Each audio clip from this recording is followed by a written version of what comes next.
when you're making a decision on what category you want to go into, I would say just go. Don't worry about it so much because there are so many products. Now, there's also distributors, and there's like the big ones that people know, like KE, Unify. Sounds like you've like checked out a lot of the smaller ones. Where did you come across them? How do we know which ones? Like, it turns out some of them actually can be kind of scammy. Okay. Are you wanting me to tell you about the scam, or are you wanting me to tell you about...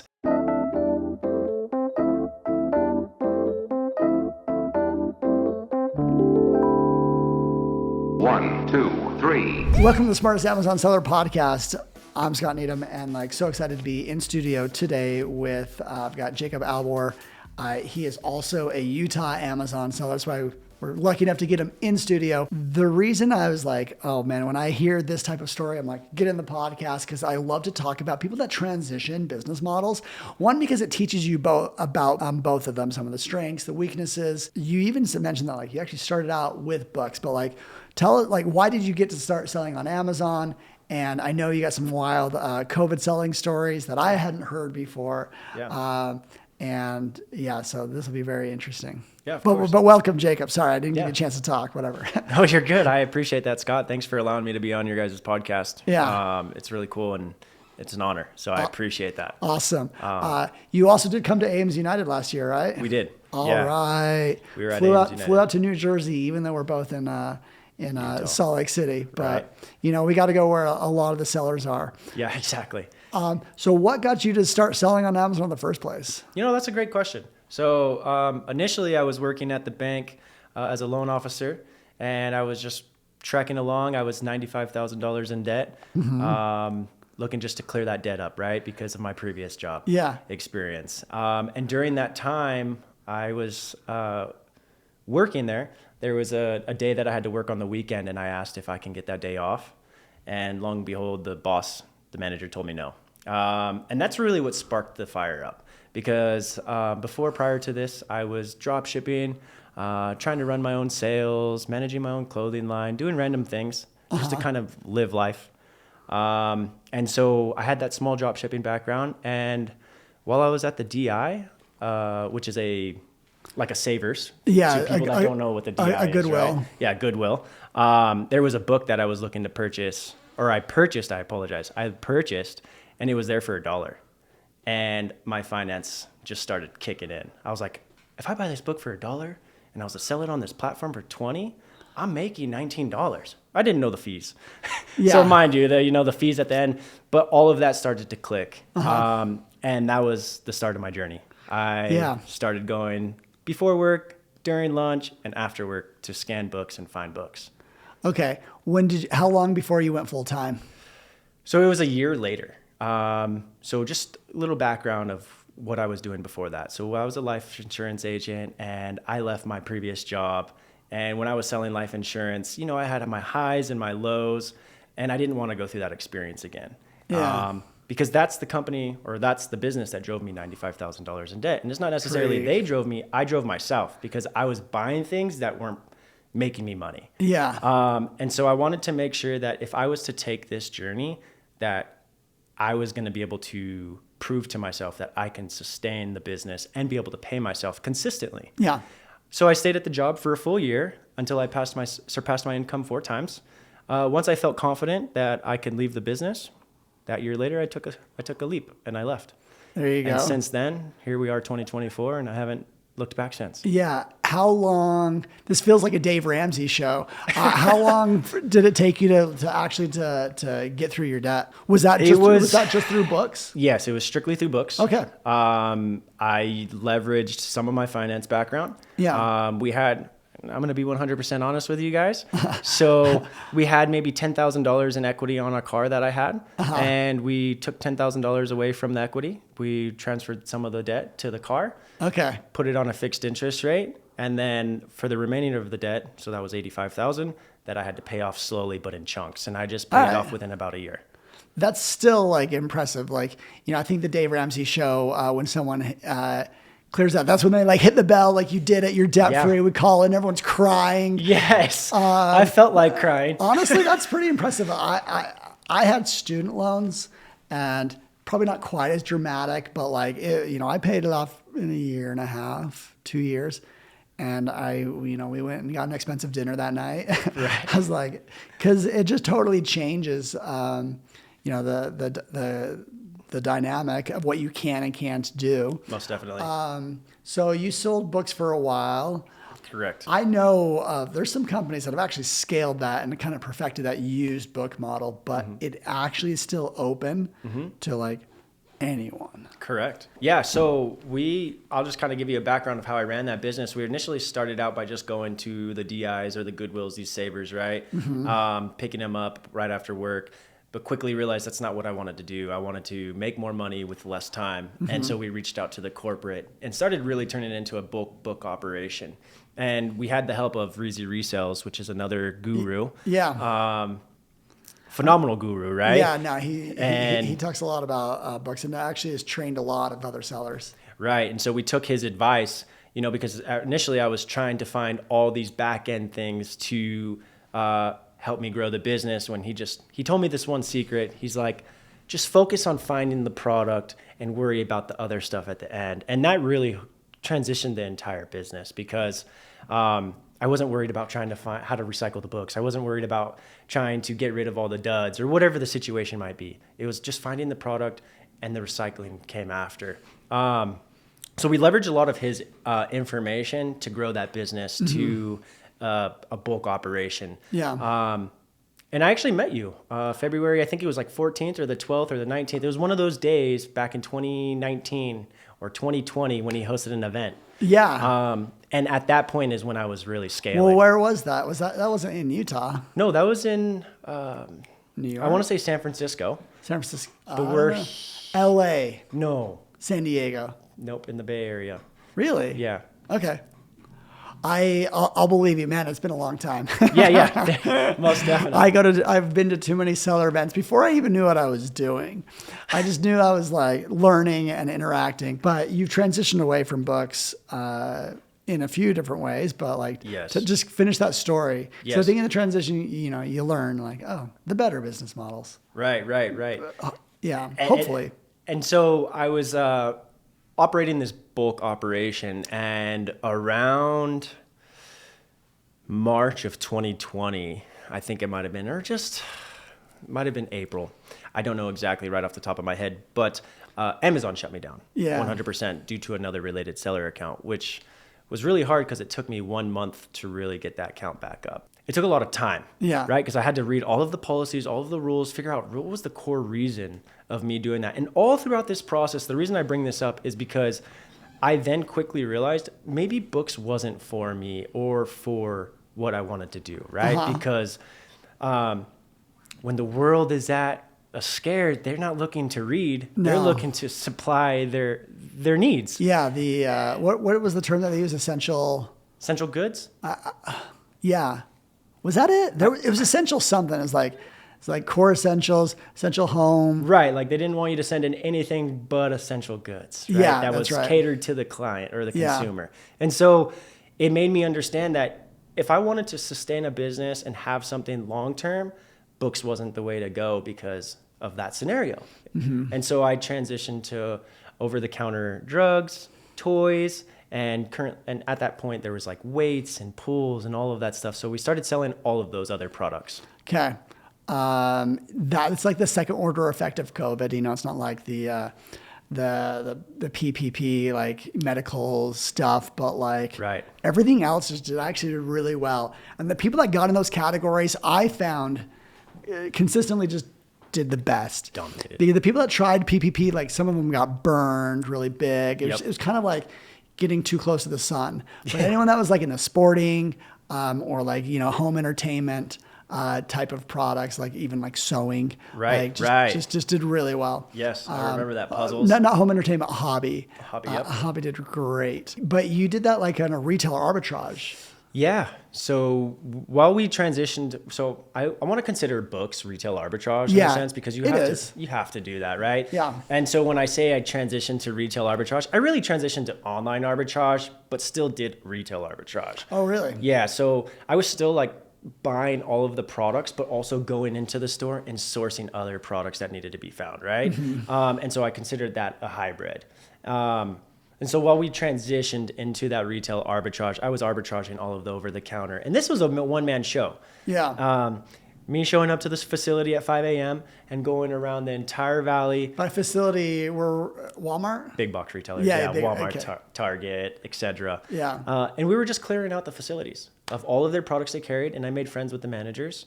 So if there was ever another time that they were restocking, which they do, they're Walmart, so I would make friends with them, and they would just let me know. And I would rinse and repeat that process all over. But I didn't just How do many that hour in the days would you state. put in? Probably 16 to 17 hour days, 15 hour No days. way. It was pretty extensive. So I'd wake up at 4:30 in the morning. I would take off. I'd be at a Walmart by 5. And then by the end of my day, it was not end of my day, but by the time I had to go ship the products out, it was 5:30. So I would go then drop off all the products to UPS or the post office because I'd never scheduled pickups. I'd never done that. So I'd go do that, and then I would come back and then work on computer stuff. And I'd be there till, I don't know, 8, 9, 10, 11, 12, 1, just depends on the day. And then rinse and repeat. What was your best product? Okay, there's actually probably 2 products I can say right now, right off the Yeah. top of my head. It was the vitamin C, when Trump announced that vitamin C cured COVID, Okay. that one. And then weights, because everybody wanted to be fit. Yeah. And then probably the following year was pools and chlorine. Okay. But the year Interesting. before that was weights and vitamin C. I love it. And the best products, they don't stay great products forever. Like, markets kind of like, they fix themselves. I remember once I was looking for, this is 2021. There was a shortage of actually this is 2022. Okay. There was a shortage of baby ibuprofen. Oh, yeah. And I knew someone was arbitraging the crap out of it. Uh-huh. I was like, Agreed. I know the game. Yeah. You told me I heard a story about how you went just to one box after another, just all day long. Correct. That seems actually kind of like an organized way seems like almost organized chaos. Yeah. Yeah, it was organized, but at the same time, it was chaos because there was so much going on. What did you drive around? I had a Tacoma. Okay, a Toyota truck. Tacoma. Yep. Yeah, And then I had a box truck too, and we would use that on Okay. occasion. Okay. Yeah. I don't know if you were going to ask this, but I'm going to answer it. How did we pick everything up, right? We would just load up the truck. And I have pictures on Instagram and I have pictures in my album. I'm talking, the truck is completely full. Truck's tilted. I'm touching the... How did you secure it? Did you have bands, or if it was just an open truck, or? Yeah, so I had tie downs. Okay. And the tie downs would just hold the stuff down. Did they And work every time? Maybe. There's a few times when I dropped stuff, like weights and Sure. a pull or a few things here and there, and Okay. they'd break. But to me at the time, I was like, oh, I just got to pick it up. And the profits from the items, they were such great profit that it was like, okay, that was a mess up. That's not going to happen again. Yeah. So we just moved on. Okay. Yeah, but definitely. There, Yeah. I'll tell Make you sure a quick you tie story. it down, not for your sake, but for Other everyone else's people's sake. sake. Yeah. There was a time we dropped, it was like a 50-pound weight. It might have been a 50-pound weight or just multitudes of weights that just flew out the back of my truck. And then I had to go replenish it because I couldn't find them. No way. Yeah. So that was... Eventually, it sounds like you grew this. There's a bit of sophistication there. Did you have a warehouse at this point, or no? Let's take a few steps back to the books. And let me share with you guys a couple something. When I started books, I started out of my mom's 600-foot square foot apartment, literally in her apartment. And if you remember this 6 years ago, Amazon only had 4 videos on their university. And I cranked those all out in less than 20 minutes, 40 minutes. And then the next day I was sourcing at this DI. And I worked my way from that to a storage unit out of U-Haul. Here's a cool tip for any of you guys that are doing books or just starting out with any type of business in the wholesale, whatever. If you rent a U-Haul, you get a free month storage. So there was a caveat there. And so I took that and I leveraged that. So I rented the U-Haul and I bought my books. They call them Gaylords, which is pallets. Yeah. And I loaded that entire storage full. And that day we knew we were going to need a storage unit because each pallet revenued us about $100 to $500. And so we knew, okay, let's move on to the next step. From there, we got a storage unit. And I think 3 months later, it was not 3 months, it was 4 months later, we scaled to an even bigger storage unit. 3 months later, we couldn't fulfill 40 Gaylords in a small storage unit. Yeah. So we had to get a facility, and that's where we are now, the 2,000 square foot warehouse in downtown. And so that translates into your question you had asked me. Did we have a facility? Yes. Okay. That's certainly helpful. And a small little anecdote here. One of the reasons that Jacob and I are here talking again is because I ran into him as we were knocking doors of Amazon sellers. Of all the people that I could have walked into, I chose Salt Lake because it was closest to home for me. I was like, okay, I want to know my neighborhood. Which actually was helpful because I did run into some people that either knew about me or my wife. It was small town vibes. Yes. I'm knocking on Amazon sellers in the neighborhood, and it walked right into Jacob's warehouse, and so I've seen it. Yeah. Yeah. This is a vetted podcast. Okay. So when did the music change from retail arbitrage to what you're doing now? Yeah. So initially I've always wanted to do wholesale. It takes capital to make money, and I didn't have it at the time. Yeah. And so it was a time probably when we were averaging about 350K to 400K. I couldn't get any higher. If I wanted to scale any further with the RA OA arbitrage, I needed more employees, or I needed people in place to be able to scale that. You're saying 340K revenue a month. A month, okay. Yeah. We were averaging, and I couldn't break that. And I knew at this point I kind of wanted to do wholesale, and I felt like if we could transition to wholesale and be able to spend more time on buying, then I would have less. I'd have more time overall, essentially. And so we're in 2024, so 2022.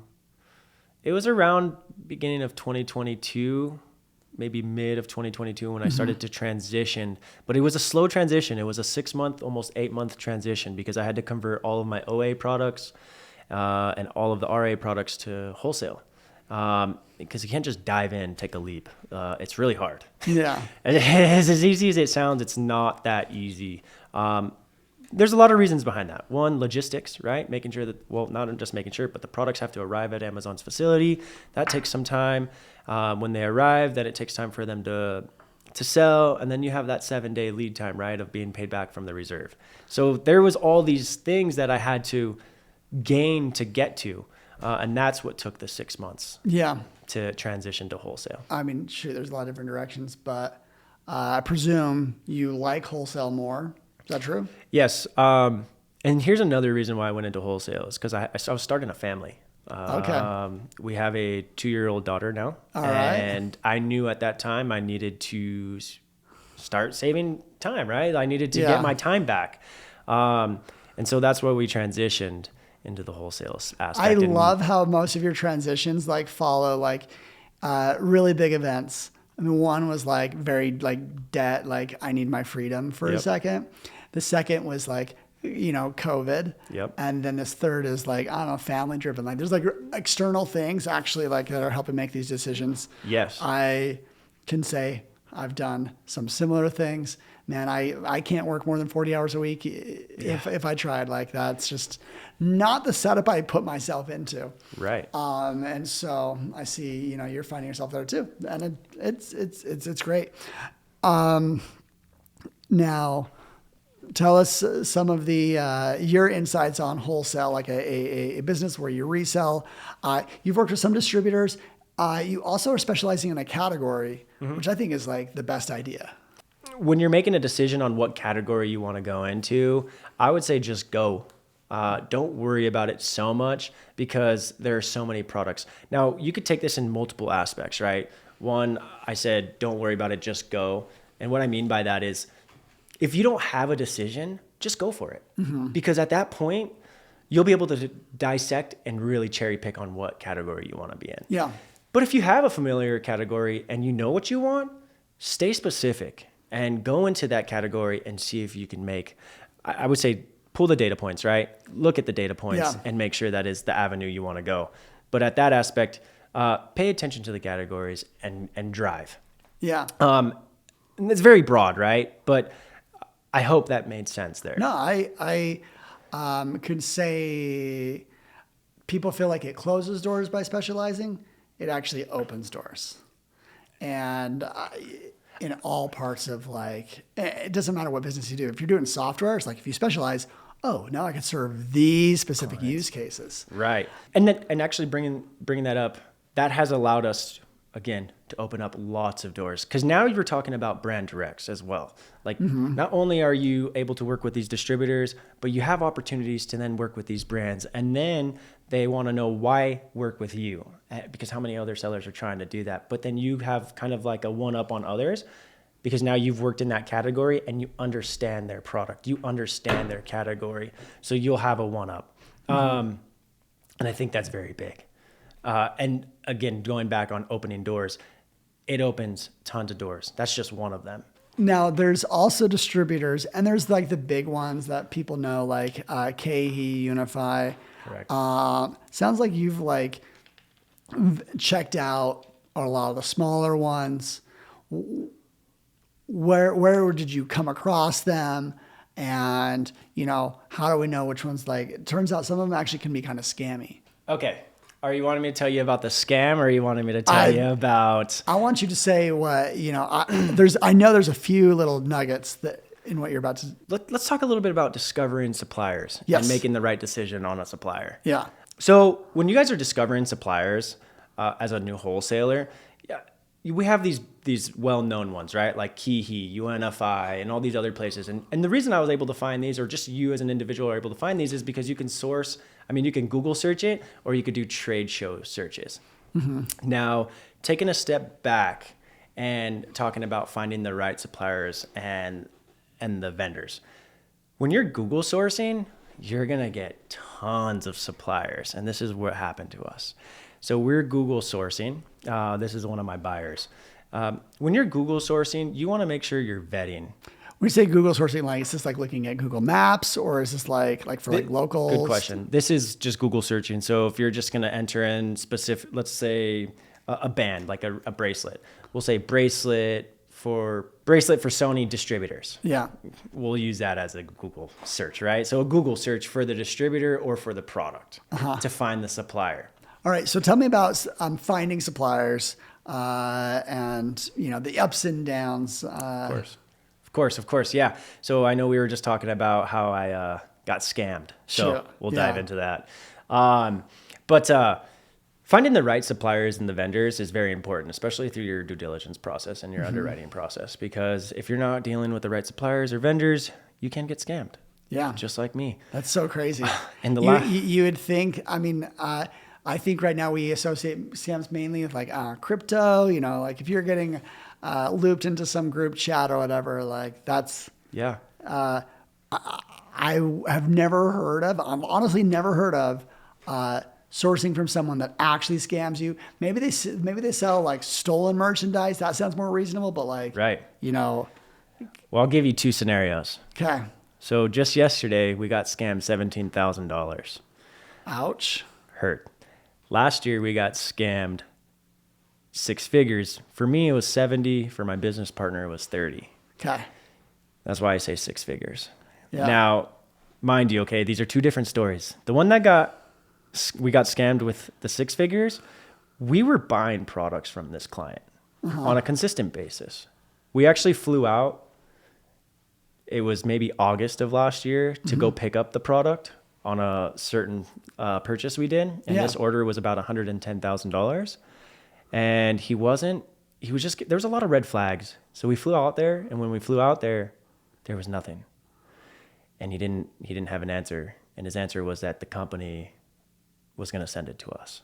And at this point, I was trying to get our money back, but we couldn't. It was just an issue. He wasn't giving us the money back, but because he kept saying, we're going to get you the product. We're going to get you the product. And so every week he had a new story. The product's not here, the brand this, the brand that. So sometimes you just can't catch when somebody's going to scam you. Yeah. However, the second story is a little worse. We have a business partner who does buying for us, and he sources a lot of products. And we found a brand that we wanted to buy, and we did some reverse sourcing through Google. And what I mean by Google sourcing is finding the supplier through Google. Just like searching. Yeah. So we found a few distributors, and we made contact with them. And there was really no red flags except for maybe like a couple things. And I'm going to take a lot of the blame because I didn't vet the supplier like I should have. And my buyer, my business partner, knew what he knew, but he didn't know, right? Yeah. So it's almost like a gray area. You don't know what you don't know until you learn it, right? And so until yesterday, and I found out that we were getting scammed, I started doing my due diligence. And when you guys are sourcing for suppliers, I would encourage you guys to make sure you call the supplier. And even if you call them and they answer, don't 100% believe them. Do a BBB search, pull up their address, search their address, look up their brand, their company name, ask if they have a DBA. Look up their business and see how long they've been established for. Because these are all signs that if they haven't been established for even a year or 2 years or greater, these are signs that they're a new company. And a new company, majority of the time, is there just to either make some money or try to grow. And just so happens to be that this one was the scamming that was growing. Really? Here's what I would identify. And when I was looking at it, yesterday when I was looking at the website was taking a long time to load. These are indications that this is not a good supplier, right off the bat, right? There's a lag time on the products.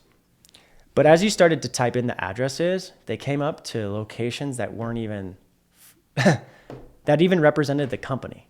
So those should have been caught right up front. The addresses that they have for their stores. So at the very bottom of this website, it said where our stores are as well. It said New York, New Jersey, Ohio, and a few other places. And I thought, well, that's kind of odd, but at the same time, it's not. Maybe it's just other facilities they have. Well, I did some research. I pulled up the first address. The address led to a shipping company. And I said, well, that's odd. Neither of the shipping companies we're using tied to this company. I did a little more research, looked at the second address. The second address led to nothing, just to an alleyway. Now I'm questioning. I pull up the third address. The third address, not only didn't pull up any type of address in the Bronx of New York, it pulled up over 100 different websites that had different names and different products they were selling. So these guys were professional scammers. They were every single category you can think of. They had a front page. Do you have any idea like of who is behind the scenes here? I have no idea. Okay. All I know is the guy's name is Douglas. And are they targeting like a Google searcher? No. I don't think they're trying to Here's how I think whoever's looking for a specific product and lands on their website, they're scamming. Yeah. I don't think they're out looking for specific. Then that's redundant on what I just said, right? So they are targeting everybody, but they're not. I think it's more or less like if you're the fish and you're going to go cast it in there. Do they send you one valid order? Like say like, do they like warm you up? That's a mistake on our end. Well, because both of them like can be like valid ways to scam someone. If you're going for like the 6 figures, you warm them up. Yeah, and that was a mistake that I didn't teach my buyer. Yeah. Was, hey, we don't place 30K orders right off the bat. We place 5K orders or 2K orders. So if anything like this happens, we're only out the little 2K but or even the 5K. The 2K, but like still. they could like, just source it from someone else, pass along, knowing that the next order is going to be bigger. Yes, agreed. And there was a lot of leading on to my buyer. Mm-hmm. It was, hey, do you have these products? Yes, we got all of these products. Here's a catalog. Source the catalog. We're sourcing the catalog. How did they get the catalog? Who knows? Maybe they took it from the company. Mm-hmm. And then it just was a terrible experience overall.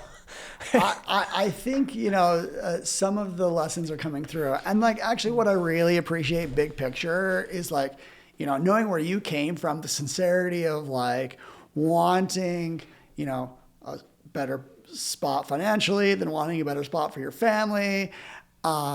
And like, shoot, there are some people that they're looking for a dishonest buck, you know? Yeah. And Agreed. And they can target Amazon sellers. Literally just last week, I heard about another container that was stolen, a container of merchandise from like a brand that like, you know, they could flip this stuff on Amazon, like, you know, and it's definitely $1 million plus of inventory. So, I mean, this stealing inventory out of a truck that like, if you know what's inside of it, it's turning into a different game out there. Right. With some of these online channels as like great ways to unload it. Even if you only get half the value out of it, it's like, dang, you got a lot of. Right. So that's. And just to clear things up on this, so that there is a clear understanding here. Here are some KPIs I would use to vet a supplier. 1, vet the business name. Check the business name with the state. The actual entity. Yep, exactly. Check the entity. Next thing, verify addresses and get a contact form. Even if you can contact them through a phone number, still only place a small order. Don't place a big order like me. And really, those first 2 things are going to help you a lot, because if you can see that the business has been established for longer than a year or 2 years, you know they're doing something right. Yeah, I've personally, as I've sold stuff online or whatever, I know I've exchanged with people that like they wanted me to pay on PayPal, and the names on the PayPal didn't match up. Yes. The name of the person. And it should be a huge red flag, because like they're. I'm so glad you brought that up, because there is something I want to bring up in this podcast. That is a red flag. If you're sending money in ACH or a wire to not the company name, you should not be sending that money. Yeah. Period. Because that's either a scam. And if it's not a scam, it's not right. Because recently I've been hit with IP complaints where they want to see my supplier's information. And here, let's elaborate on supplier's information. They want to either see payment history or a statement transaction of you paying that supplier, or tracking from that supplier coming from the manufacturer. Yeah. Which can be really bad, right? For in this instance, if I'm sending it to ABC and the company's CDE, how is Amazon going to tie those 2 together? Interesting. They're not. Yeah, no, that's another like guard to put up. Yeah, and especially if you have intellectual property complaints or counterfeit without test buys or trademark, those will come up. It's interesting, as like I've been a seller of services. Like people have put like they vetted us. Believe it. In a lot of different ways. You know, maybe they need our tax information. Yep. They've needed letterhead. They've needed insurance. All sorts of things that like we're not in the business that like people would need insurance off of us, but that's just what they do with all their suppliers. That's just like a hard, fast rule. So I actually had to buy insurance, a specific type for them. I did the math and I was like, well, this is still worth it. Like, right. Okay, we'll be covered for this instance now. Yeah. You know, like we're not collecting their their data at all, but like if we do, we're covered for it. Yeah. Interesting. Yeah. And I hope those KPIs would help any of the new sellers or any current sellers, just because those are some experiences that we've faced. And sometimes you just don't know that people are there to scam you, especially if you're doing business with them. No, and if you're in a growth mode mindset, you don't want to do that. You're like, hey, we're just trying to grow this business. You're not always thinking about people scamming because you're always looking. Agreed. I'll be honest with you, Scott. I didn't think that scamming would be such a big thing when you're scaling. And what I mean by that is I thought scamming was more or less for the lower end of things. But even when you're running a successful business or you have these funds. I actually think the scams are around. They just change. Yeah. Right now, what's the where like it's happening a lot with like hospitals and infrastructure where they'll like not a Trojan horse, but they'll basically lock everything down and encrypt the entire hard drives of their company and say like, hey, you have to pay us. They'll just do a ransom. Straight up. Ransoms are back in a big way as they'll take over a hospital and say like, hey, if you don't pay us this ransom in the next 2 days, like this happens, and the ransom could be like literally $2-3 million. Like you have to pay in crypto to this wallet, boom, boom, boom. Right. And they just change.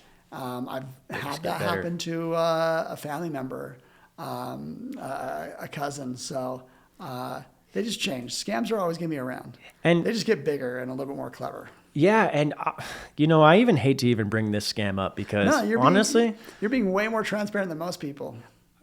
It's because I thought I could identify scams anytime. You don't want to be that person. Here's what I'll say. I have a master's degree in computer engineering. I've been scammed. They're really good. Yeah. If I have fallen for a phishing attack, because like what they can do is they can take your brother's email and then send it to you, like spoof someone, and it's like then they make a Google form look exactly like Google. Right. The URL might be different, but right. There's a few minor things that are different, but still overall they're mirroring it pretty well. Yeah. And I mean, it takes a good eye to catch it. I mean, you can notice sometimes, right? Yeah. But yeah, just know you can be scammed. Sure. Well, hey, you know what? It's people that have experience, they don't make the same mistake again. Oh, yeah. So I can agree. this is a great topic to cover so people don't make that same mistake. I actually want to hear more about overseas scams for like the people that are buying from like Chinese suppliers.